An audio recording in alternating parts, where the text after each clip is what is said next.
रांगोळीतील वैशिष्ट्यपूर्ण प्रकार म्हणजे चैत्रांगण. महाराष्ट्रात या रांगोळीला विशेष महत्त्व आहे. चैत्र शुद्ध प्रतिपदा म्हणजेच गुढीपाडवा या दिवशी काढले जाणारे चैत्रांगणाला विशेष महत्त्व आहे. पूर्वी चैत्रांगणात 64 चिन्हे काढली जात असत.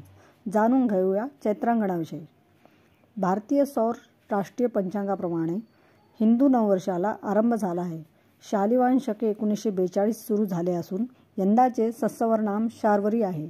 चैत्र प्रतिपदा हे चैत्र शुद्ध नवमीपर्यंत चैत्र नवरात्र साजरे केले जातात. शार्वरी किंवा शर्वरी म्हणजे अन्नपूर्णेचे एक स्वरूप मानले जाते. नववर्षानिमित्त अन्नपूर्णा देवीचे स्वागत आनंदाने केले जाते. आपली भारतीय संस्कृती समृद्ध गोष्टींनी भरलेली आहे. त्यातीलच एक प्रकार म्हणजे रांगोळी. रांगोळी मांगल्याचे प्रतीक मानले जाते. गावाकडे किंवा शहरात अगदी दररोज घराबाहेर रांगोळी काढली जाते. रांगोळीतील वैशिष्ट्यपूर्ण प्रकार म्हणजे चैत्रांगण. महाराष्ट्रात या रांगोळीला विशेष महत्त्व आहे. जाणून घेऊया चैत्रांगणाविषयी.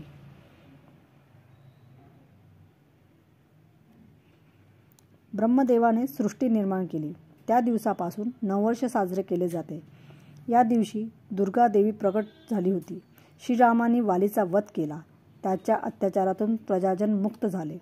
तो दिवस म्हणजे गुढीपाडवा. श्रीराम 14 वर्ष वनवास संपून अयोध्येत परतले. तो दिवस म्हणजे गुढीपाडवा. विष्णूने मत्स्यावतार धारण केला. तो दिवस म्हणजे गुढीपाडवा. अशा अनेक मान्यता चैत्र नववर्ष आणि गुढीपाडव्याच्या आहेत. गुढीपाडव्याला घरोघरी रांगोळ्या काढल्या जातात. चैत्र नवरात्र साजरे करताना माहेरवाशीण चैत्रा गौरीचे आवाहन करून किंवा तिच्या स्वागतासाठी रांगोळ्या काढल्या जातात. घरासमोरील अंगण स्वच्छ केले जाते. गेरूच्या साहाय्याने एक चौकोन तयार केला जातो आणि त्यावर रांगोळी काढली जाते. दिवाळीत तर अनेकविध प्रकारच्या रांगोळ्या काढल्या जातात. मात्र चैत्र शुद्ध प्रतिपदा म्हणजे गुढीपाडवा या दिवशी काढले जाणारे चैत्रांगणाला विशेष महत्त्व आहे. या रांगोळीत 51 शुभचिन्हे काढले जातात.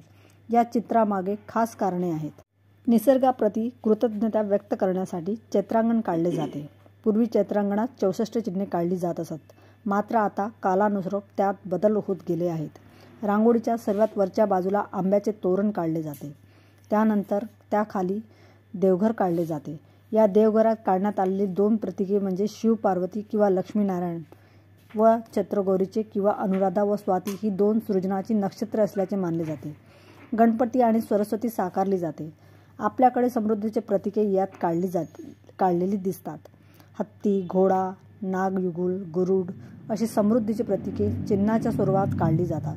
याशिवाय कासव, बासरी, स्वस्तिक, त्रिशूळ, धनुष्यबाण, तुळशी, वृंदावन, मोरपीस, कमळ, कलश, आंबा, केळी, सनई, चौघडा, डमरू यांची प्रतिकात्मक चिन्हे काढली जातात. सगळी जगरहाटी ज्यांच्यामुळे सुरू असते ते सूर्य आणि चंद्र यशाचे प्रतीक असलेला ध्वज, नववर्षाची सुरुवात म्हणून गुढी, शंख, पद्म, गदा, चक्र, गोपद्म, ओम, सौभाग्य लेणी म्हणजेच हळदी कुंकवाचा करंडा, फणी, पंथी, सवाष्णीची ओटी म्हणजे खण नारळ, रुद्राक्ष, सृजनाचे प्रतीक म्हणून पाळणा, कामधेनूसह वासरू, ऐश्वर्याचे प्रतीक म्हणून अंबारी अशी विविध चिन्हे काढली जातात. चैत्रांगणातून समृद्ध भारतीय संस्कृती प्रतिकात्मकरित्या दाखवली जाते असे म्हणतात. तर आपणही या गुढीपाडव्याला भारतीय संस्कृतीचे समृद्धीचे चैत्रांगण रेखूया आणि सर्वांना नवीन वर्षाच्या आणि हिंदू नववर्षाच्या आणि गुढीपाडव्याच्या खूप खूप शुभेच्छा.